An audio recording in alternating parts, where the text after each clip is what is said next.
हाथ जोड़ के कहता हूँ, पाकिस्तान में दो जमातें ऐसी हैं जो पाकिस्तान को यकमुश्त कर सकती हैं, क्योंकि हमने ये नारा सुना है, जलसों में जाकर सुना है, जाग पंजाबी जाग, तेरी पग नू लग गया दाग। हमने ये भी सुना है, जिए मुहाजिर, हमने ये भी सुना है, जिए सिंधु देश, हमने बहुत कुछ सुना।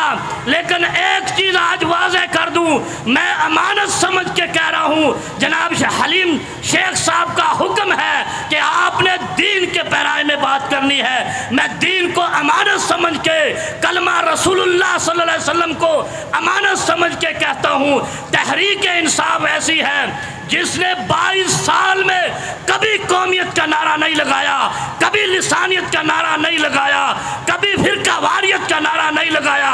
बताओ इससे ज़्यादा पाकिस्तान को यकमुश्त करने वाली पार्टी कौन सी है? पाकिस्तान में जितनी पार्टियां हैं कौमियत को अक़लियत देती हैं।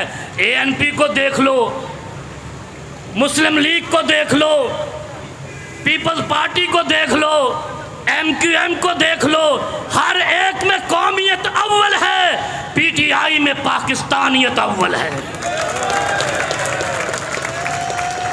नारा इमरान,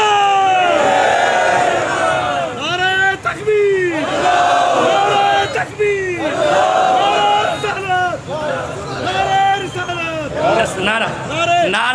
नारा इमरान के साथ जिए पाकिस्तान होना चाहिए, ताकि दूसरों को पता हो कि तुमने अपने अपने जिए बनाए, हमारा सिर्फ पाकिस्तान है।